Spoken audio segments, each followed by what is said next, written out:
Hello everyone. So today's our topic is antihistaminic agents. So antihistaminic agents क्या होते हैं? Antihistaminic agents वो agent होते हैं जो हिस्टामिन के एक्शन को इनहिबिट कर देते हैं. दैट मीन्स ये जो एंटीहिस्टामिनिक एजेंट होते हैं वो हिस्टामिन का जो एक्शन होते हैं उसे अपोज करते हैं, उसके एक्शन को नहीं परफॉर्म होने देते हैं. ये कहाँ कहाँ पाए जाते हैं? It is found in a number of animal tissues, venom of insects, bacteria and plants. तो ये जो एंटीहिस्टामिनिक एजेंट्स होते हैं वो एनिमल टिश्यूज़ में, इंसेक्ट्स के वीनम में, बैक्टीरिया में और प्लांट्स में प्रेजेंट होते हैं.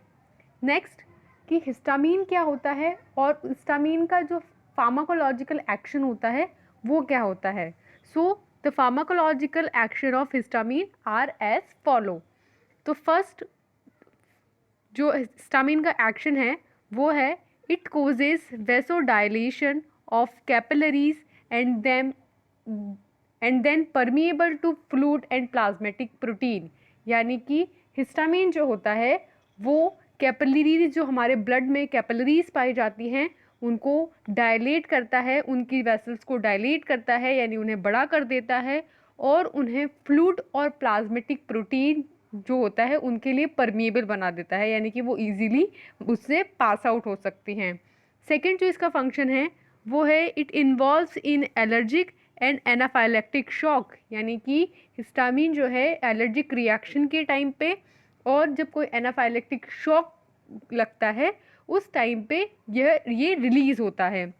नेक्स्ट जो इसका फंक्शन है वो है it stimulate gastric juice secretion bye stomach and causes ulcer.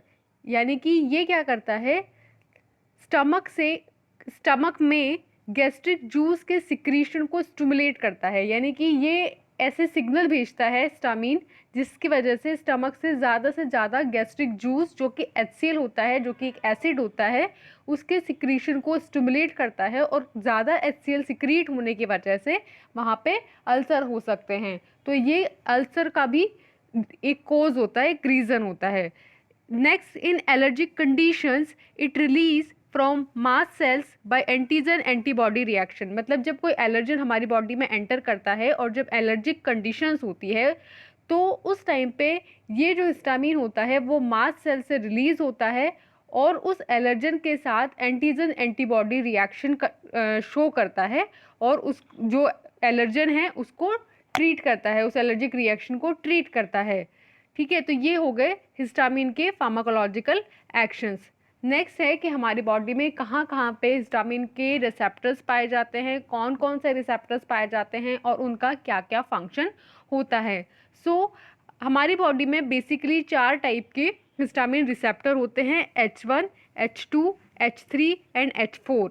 ठीक है, तो जो H1 रिसेप्टर है वो लोकेटेड होता है CNS न्यूरॉन्स पे, smooth muscles of respiratory tract. यानी जो हमारे रेस्पिरेटरी ट्रैक्ट होता है उसकी जो स्मूथ मसल्स होती हैं उनमें ये प्रेजेंट होता है. जो GI ट्रैक्ट होता है यानी कि गैस्ट्रो इंटेस्टाइनल जो ट्रैक्ट होता है, हमारा गट वॉल जिसे हम बोलते हैं, उसमें प्रेजेंट होता है और हमारे यूटेराइन टिश्यूज़ में भी ये प्रेजेंट होता है. इसका जो फंक्शन होता है H1 रिसेप्टर का वो होता है वेसोडाइलेशन, ट्रेकिकार्डिया एंड ब्रोंको कॉन्स्ट्रिक्शन. यानी कि अगर ये स्मूथ मसल्स में हैं तो वहाँ उनको वेसोडाइलेट करेगा, रेस्पिरेटरी ट्रैक्ट में है तो हार्ट स्मूथ मसल्स में है तो ट्रैकिकार्डिया कोज करेगा और अगर रेस्पिरेटरी ट्रैक्ट में है तो वहाँ ब्रोंको कॉन्स्ट्रिक्शन के लिए ये रिस्पॉन्सिबल होता है. Next one is are H2 receptors. ये प्रेजेंट होता है हमारे गैस्ट्रोइंटेस्टाइनल ट्रैक्ट की पैराइटल सेल्स में और T लिम्फोसाइट्स में, और वहाँ पर इसका जो फंक्शन होता है वो होता है गैस्ट्रिक एसिड का सिक्रीशन. नेक्स्ट वन है हमारा H3 रिसेप्टर. ये प्रेजेंट होता है हमारे CNS में यानी सेंट्रल नर्वस सिस्टम में और इसका जो फंक्शन होता है वो होता है डिक्रीज न्यूरोट्रांसमीटर रिलीज. मतलब वहाँ नर्वस सिस्टम में प्रेजेंट होकर जो न्यूरोट्रांसमीटर्स रिलीज होते हैं CNS से उनके रिलीज को ये डिक्रीज करता है. नेक्स्ट जो है हमारा H4 रिसेप्टर है और ये लोकेटेड होता है हमारे बोन मैरो में, थाइमस में और स्मॉल इंटेस्टाइन में और इसका जो फंक्शन है वो अभी तक नॉन नहीं है.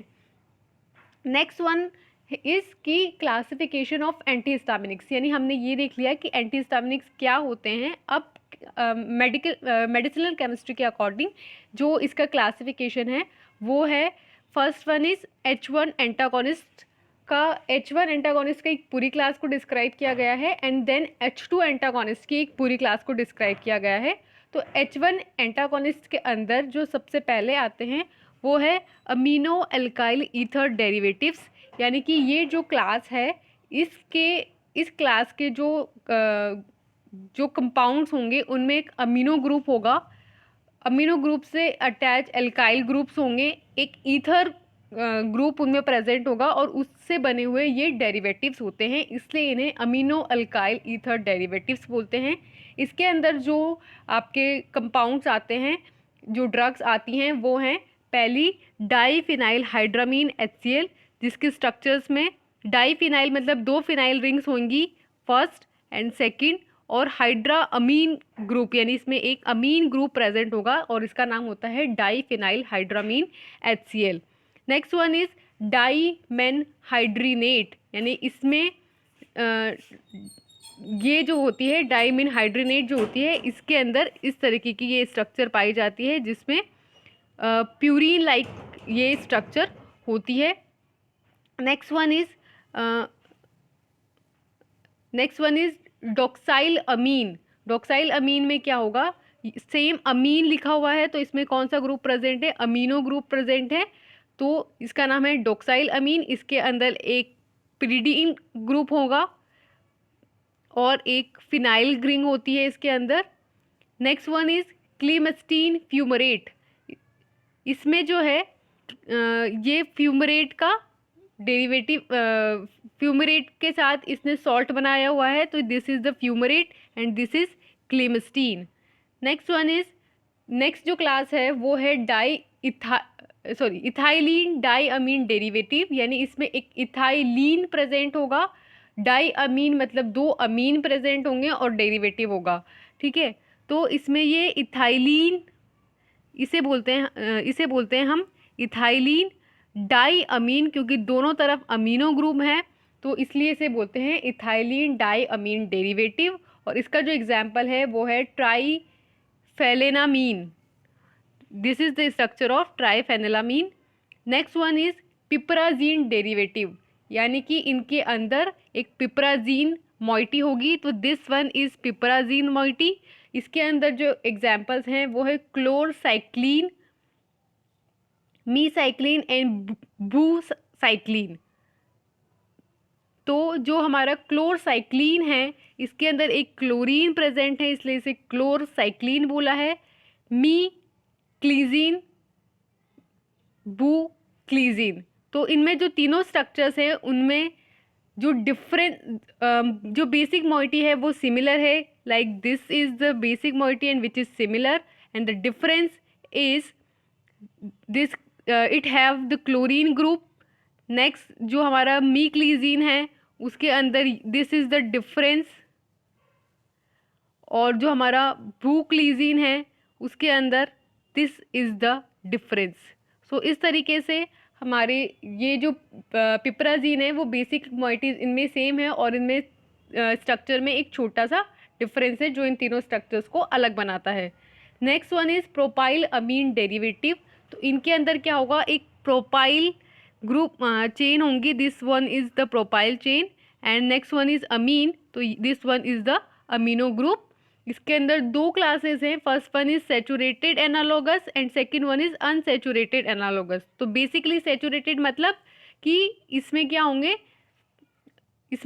सैचुरेशन होगा, और ये अनसैचुरेटेड है तो इसमें ये जो प्रोपाइल अमीन है उसमें क्या है, एक अनसैचुरेटेड बॉन्ड है, एक डबल बॉन्ड है। अनसैचुरेशन मतलब डबल बॉन्ड और ट्रिपल बॉन्ड, तो इसके अंदर एक डबल बॉन्ड प्रेजेंट होता है इसलिए ये अनसैचुरेटेड एनालॉगस है। इनके जो एग्जाम्पल हैं वो है क्लोरफेनेरामीन, and this is the structure of chlorpheniramine, and next one is tripolydon HCl, and this is the structure of tripolydon HCl.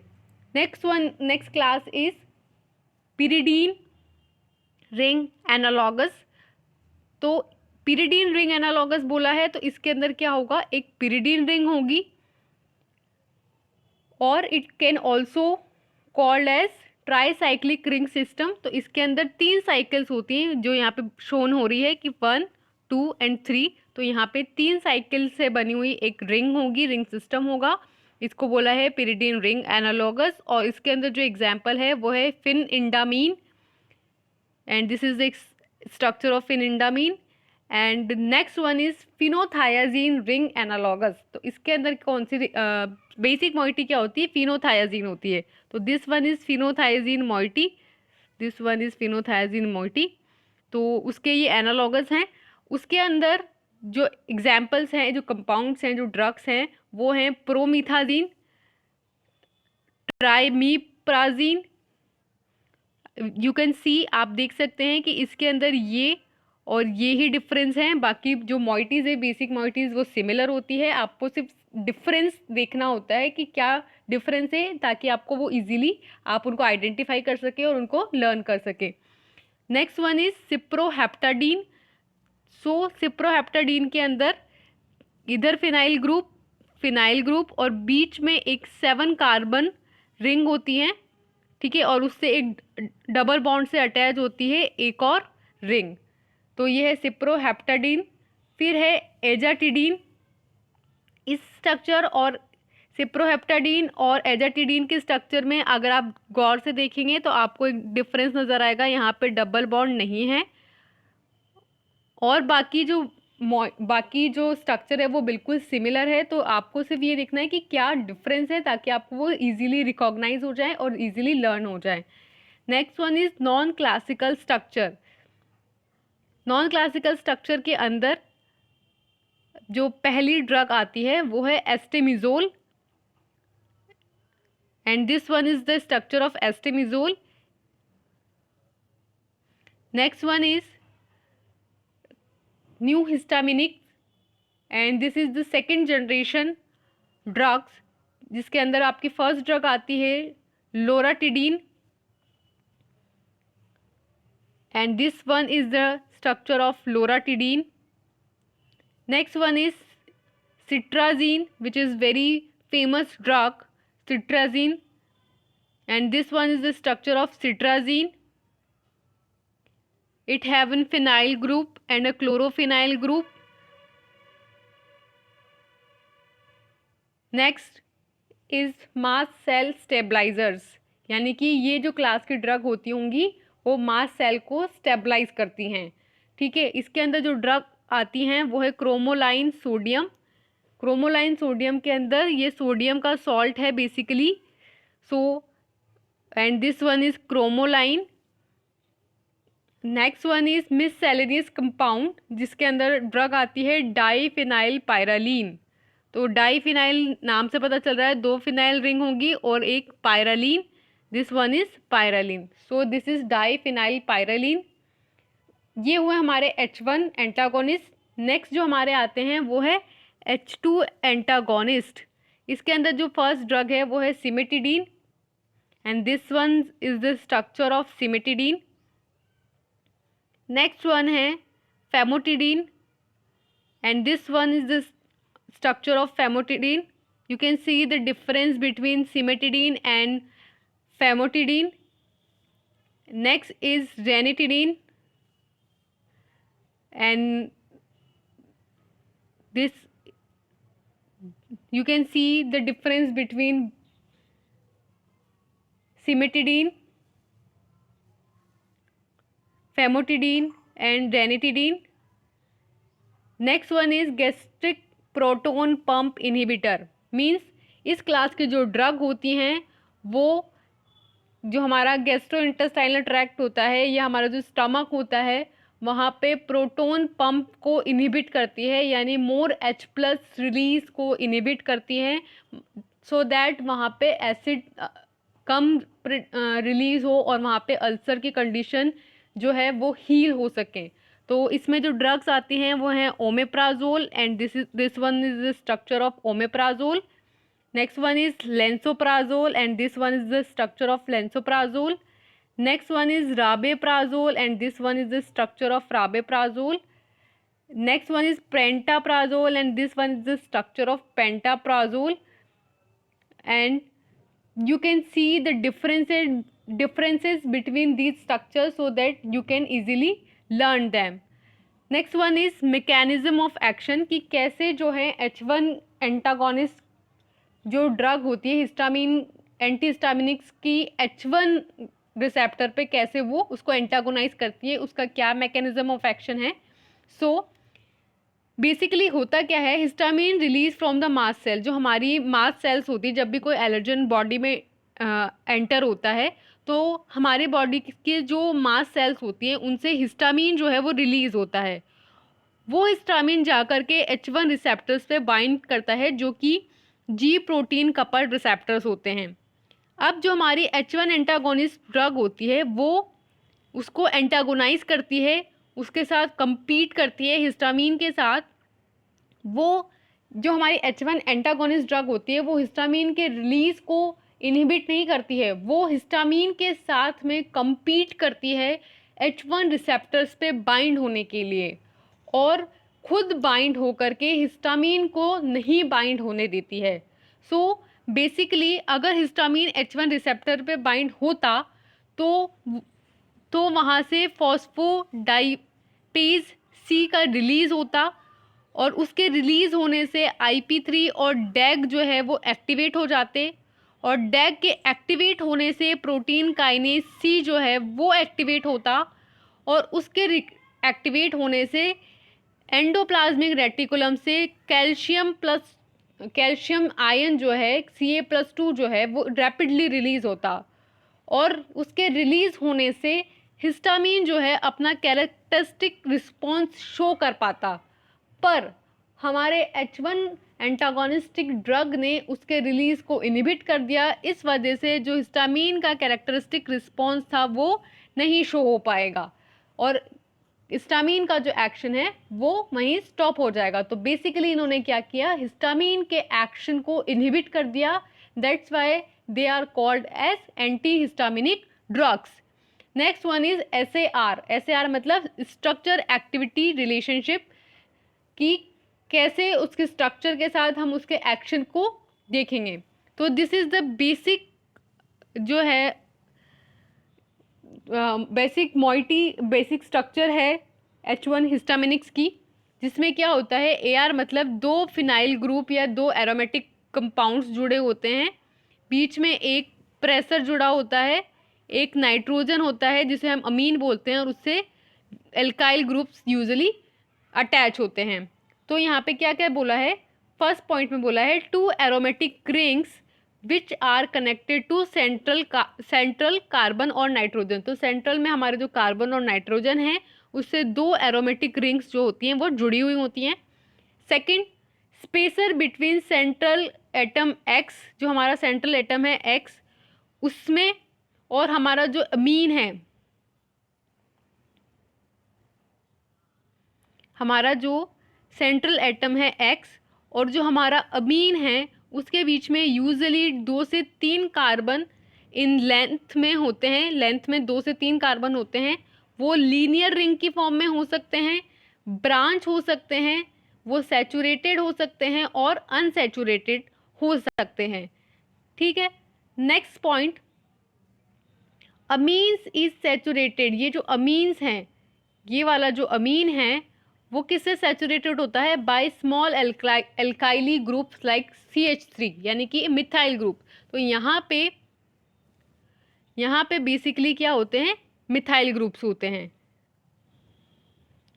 Next point में बोला है chirality at carbon atom X can increase potency and selectivity for H1 receptor, कि ये जो हमारा X group है इसकी chirality का मतलब होता है कि इस पे जो एटम्स अटैच हों वो चारों एटम्स डिफरेंट होने चाहिए, यानी कि यहाँ पे एक अलग होना चाहिए, यहाँ पे अलग होना चाहिए, यहाँ पे अलग होना चाहिए, और यहाँ पे 4 जो जितने भी एटम्स अटैच होंगे वो सारे अलग अलग होंगे, और इसकी वजह से वो कायरल एटम बन जाएगा.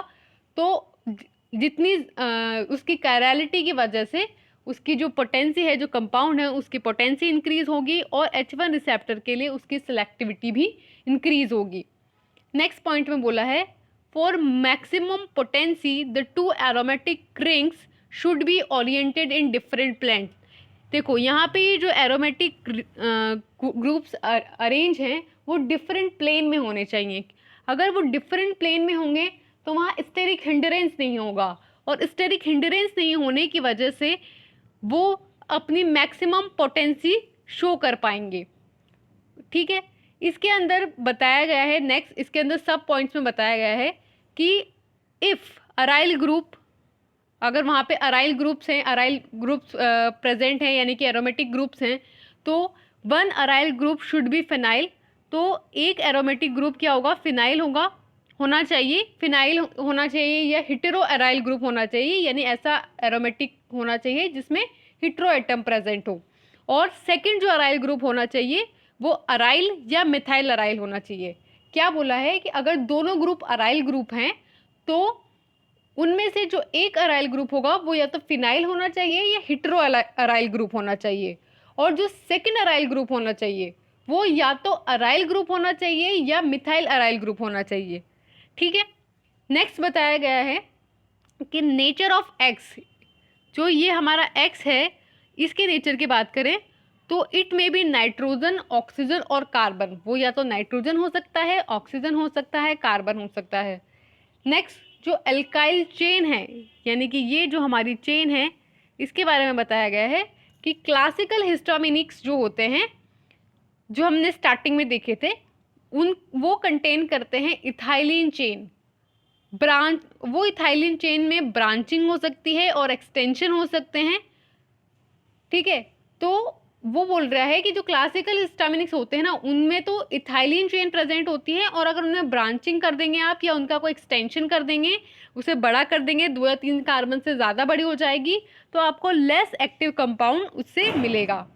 Next one is terminal nitrogen atom, यानी कि इस वाले नाइट्रोजन एटम की अगर हम बात करें तो बोल रहा है कि जो वो टर्मिनल नाइट्रोजन एटम है वो should be tertiary Amin for maximum activity. तो अगर आप मैक्सिमम एक्टिविटी चाहते हैं तो उसके लिए ये वाला जो नाइट्रोजन है वो टर्शरी होना चाहिए। टर्शरी का मतलब इसकी 3 वैलेंसी होनी चाहिए, 1, 2 एंड 3, उसकी 3 वैलेंसीज होनी चाहिए। Next one is in some cases the nitrogen may be part of heterocyclic ring. कभी कभी ऐसा हो सकता है कि वो टर्शरी अमीन ना होकर हेटेरोसाइक्लिक रिंग बना रहा हो, और बना रहा हो और हाईली एक्टिविटी शो कर रहा हो। तो इन सम केसेस में नाइट्रोजन टर्शरी अमीन ना होकर के हेटेरोसाइक्लिक रिंग का भी पार्ट हो सकता है। Next one is physical properties. Physical properties के अंदर जो पहला पॉइंट है वो है lipophilicity, and second one is molecular size.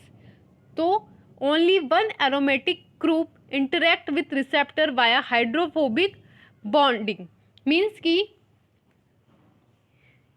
इस स्ट्रक्चर में 2 एरोमेटिक ग्रुप है, 1 एंड 2, तो इसमें से इन दोनों में से कोई सा भी एक जो एरोमेटिक ग्रुप है वो रिसेप्टर के साथ एक हाइड्रोफोबिक बॉन्ड बनाएगा, और उससे जितना ज़्यादा स्ट्रॉन्ग वो हाइड्रोफोबिक बॉन्ड होगा उससे उस कंपाउंड की लायोफिलिसिटी डिसाइड होगी।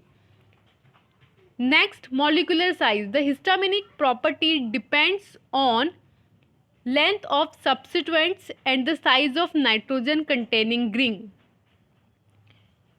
तो हमारा जो नाइट्रोजन है,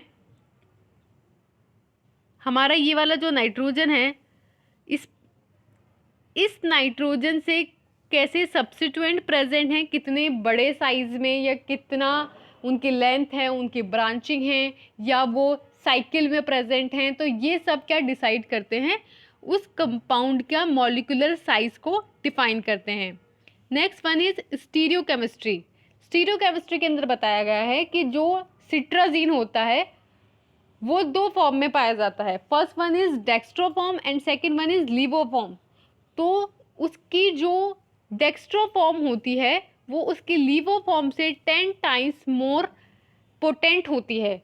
ठीक है, the next point is cyproheptadine is 8 times more potent than dextro form. Cyproheptadine जो होता है हमारा, उसके अंदर भी same dextro and levo forms होती हैं, तो उसकी जो डेक्स्ट्रो फॉर्म होती है वो 8 टाइम्स मोर पोटेंट होती है। Next is configuration of chiral centre close to diaryl unit is very important for stereoselectivity. यानी कि सेम वही बात बोली है कि ये जो अराइल ग्रुप हैं इनसे जो ये एटम अटैच है उसका जो कॉन्फिगरेशन है वो स्टीरियो सेलेक्टिविटी के लिए बहुत ही इम्पॉर्टेंट होता है। नेक्स्ट वन इज, अब हमने ये तो एक जनरल SAR देखा था, अब हम स्पेसिफिक कुछ क्लासेस हैं जिनका SAR डिस्कस करेंगे। उसमें फर्स्ट है हमारा SAR of amino alkyl ether derivatives. इसके अंदर बोला है कि जो डाईफिनाइल हाइड्रामीन सीरीज होती हैं उसमें para substitution group affect the activity but ortho substitution causes loss of histaminic antihistaminic property. वो ये बोल रहा है कि जैसे ये हमारा डाई फिनाइल हाइड्रामीन करके एक स्ट्रक्चर है, इसकी जो सीरीज बनेगी, मतलब आप इसके डेरिवेटिव्स बनाओगे इसके ऑर्थो या पैरा पोजीशन पे सब्स्टिट्यूशन करके, तो अगर आप पैरा पोजीशन पे सब्स्टिट्यूशन करते हो तो उसकी एक्टिविटी, उस कंपाउंड की एक्टिविटी अफेक्ट होएगी। लेकिन अगर आप ऑर्थो पोजीशन पे करते हो सब्स्टिट्यूशन तो उसकी जो H1 एंटीहिस्टामिनिक प्रॉपर्टी है वो लूज कर देगा, वो खत्म हो जाएगी। Next one is dextrorotatory isomer is more active. इसमें जो डेक्स्ट्रो फॉर्म होती है वो ज़्यादा एक्टिव होती है comparative to levo form. And next one is removal of alpha methyl group and insertion of chloro into para position of phenyl ring in doxyl amine enhance the activity। यानी जो हमारा डॉक्साइल अमीन जो कंपाउंड होता है उसमें हम अगर पैरा पोजिशन, उस डॉक्साइल अमीन में जो हमारा फिनाइल रिंग है उसकी पैरा पोजिशन पे अगर हम फिनाइल ग्रुप को अल्फा मिथाइल ग्रुप को हटा दें और उसकी जगह क्लोरीन ग्रुप लगा दें तो उसकी वजह से जो एक्टिविटी है डॉक्साइल अमीन की वो इन्हांस हो जाएगी, उसकी एक्टिविटी इन्हांस हो जाएगी। ठीक है। Next one is SAR of propylamine. तो this one is propylamine और वो कौन सा वाला, अनसैचुरेटेड वाला, उसके अंदर है। तो इसमें बताया है कि first point is dextrorotatory isomer show greater potency. Same बात है कि जो डेक्स्ट्रो फॉर्म होगी वो ज़्यादा एक्टिव होती है comparative to levo form. Next one is the Z isomer और trans isomer are more active. ये भी स्टीरियो एक्टिविटी की हम बात कर रहे हैं कि जो जेड आइसोमर होते हैं या जो ट्रांस फॉर्म होती है सिस और ट्रांस में से जो ट्रांस आइसोमर्स होते हैं वो ज़्यादा एक्टिव होते हैं।